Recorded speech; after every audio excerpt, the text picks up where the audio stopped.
The Laws of Ascension, Chapter 9, First Dungeon. The entrance to the dungeon is crowded with people. A few are fellow students from the academy, no doubt tackling the same task they are. Others are mages from various guilds. Given the easy difficulty of the Goblin Forest, many guilds use it to test new members. Generally speaking, if any mage can't beat this dungeon, the guilds won't accept them. The dungeon entrance itself is a small opening in a cliff wall. It's wide enough for two people to walk side by side. The opening is only a few feet deep. At the end is a bright green light. That light is the entrance to the dungeon. Dungeons are phenomena created when the laws in nature undergo a wild mutation.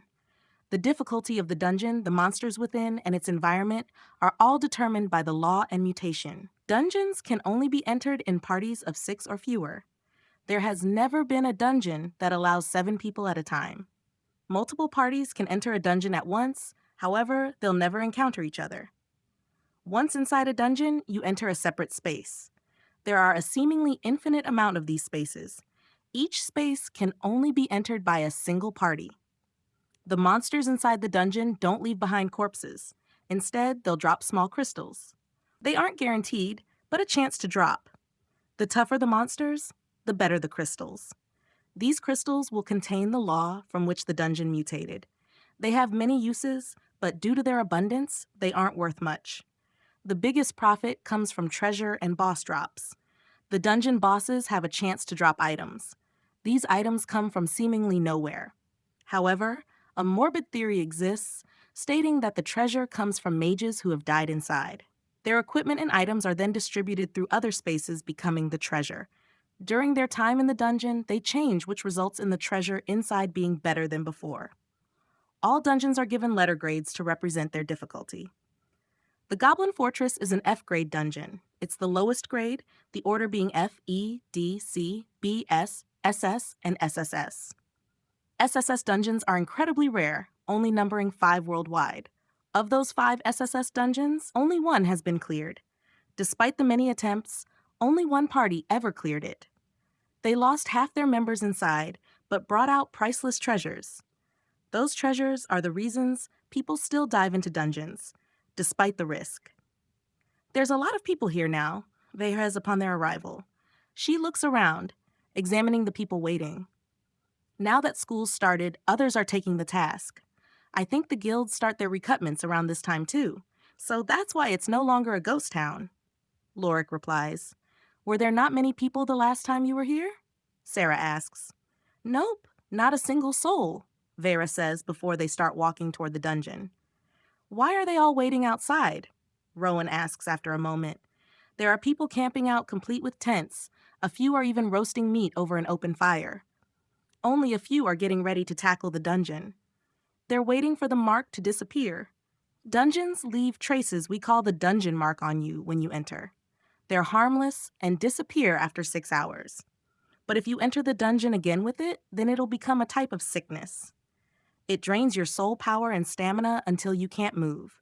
No potions are known to cancel the effects, but they dissipate once you leave the dungeon. Since every dungeon does this, it's common knowledge among guilds and dungeon divers that you can't enter a second time before 6 hours pass. Lorik explains. Are there really no potions for that? Sarah asks, causing him to shrug. It's possible that one could be made, but even then there's not much demand. This is a weak F-grade dungeon, so this might not apply to it. But most dungeons will tire out the mages tackling it. They'll need time to recover both stamina and soul power. Since that'll take a few hours, people won't pay for potions to erase the mark. Not to mention any potential injuries, people would rather save to buy recovery potions instead. Lorik replies before they get to the dungeon entrance. We just walk in, right? We don't need to do anything else? Sarah asks before they enter. Right. The dungeon tunnel leading to the entrance acts as a safeguard. It'll ensure we all enter together. Is this your first time entering a dungeon? Vera asks before both Sarah and Rowan nod. Sarah takes a deep breath before leading the way into the dungeon. Rowan walks at her side as Vera and Lorik walk behind them. The 4 enter the bright green light and continue walking. They come out of the light and enter a new world. Instead of being surrounded by trees, They stand on a stone path. There's a massive cliff behind them, with another green light at the dungeon entrance. Ahead of them is a small forest. A stone fortress can be seen over the tree line. It's in disarray, missing chunks here and there and covered in cracks. Behind us is the exit. Make sure you always know how to get back. It's impossible to escape the dungeon unless you leave the exit, Lorik says while looking around. He looks at the ground. Not for any goblins. What formation should we go with?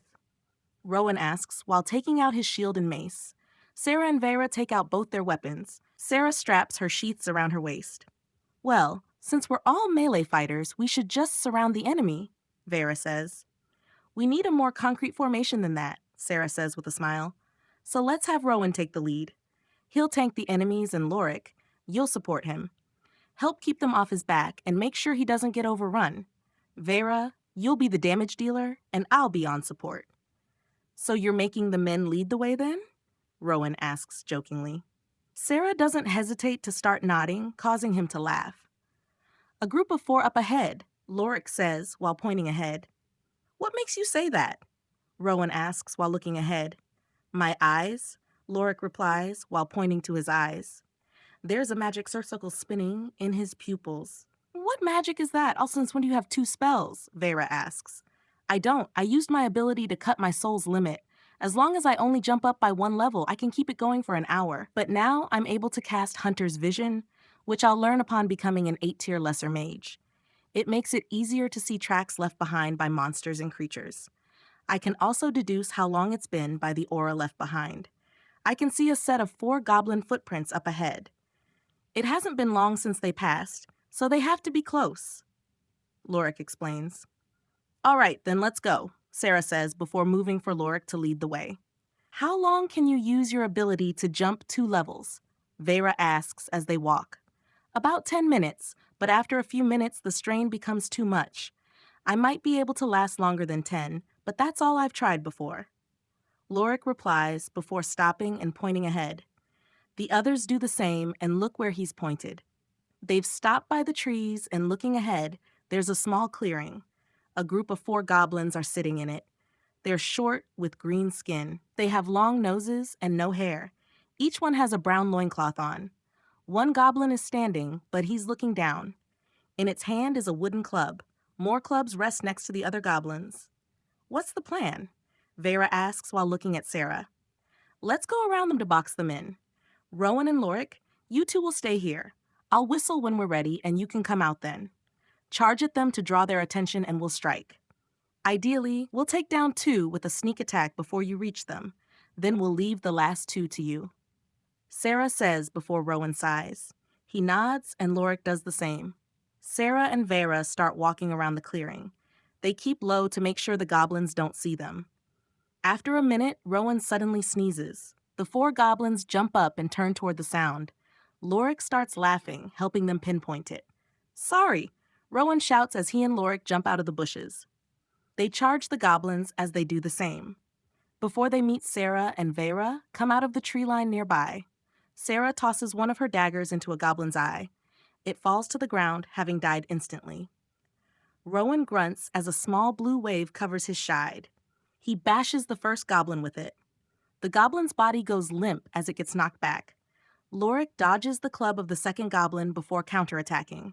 He steps on the club, holding it down, before cutting its head off. Rowan crushes the last one's head with his mace. Its skull caves in from the force. The first goblin that Rowan knocked away gets up at this time. Vera cuts it down before it can get on its 2 feet. What was that about? Sarah asks as she collects her dagger. I couldn't help it, Rowan replies, causing her to sigh. Why were you laughing? Sarah asks Lorik. I just found it funny that he did what I did last time. Lorik replies. What you did? Rowan asks. Last time Vera and I were here, we tried to sneak up on the boss. She said she could take it down quick with a sneak attack, but I sneezed before she could. Lorik explains. Anyway, he starts as Sarah laughs. Was that your stun ability? Yeah, I thought it'd be better to use it now since I didn't know the girls were that close, Rowan replies. I'll be able to use it again in 10 minutes. He adds, We got a crystal. Vera says happily while holding up a small green crystal. It's only 2 inches long and is slightly transparent. The goblins' bodies are all gone now. Even the blood on their weapons disappeared. Monster corpses in dungeons turn to smoke within seconds of their death. She stores it in her ring before they move on. Thanks to Lorik's hunter vision, they quickly find another patrol. It's a group of 3, and this time no one sneezes when they sneak up on them. They kill them all in their sneak attack, and 2 of them drop crystals. They continue taking out patrols like this while making their way to the fortress. Since the patrols only have a maximum of 4 goblins, they take them all out instantly. The only time they can't is when they're in the open like the first group in the clearing. They stop hunting patrols once they get to the fortress.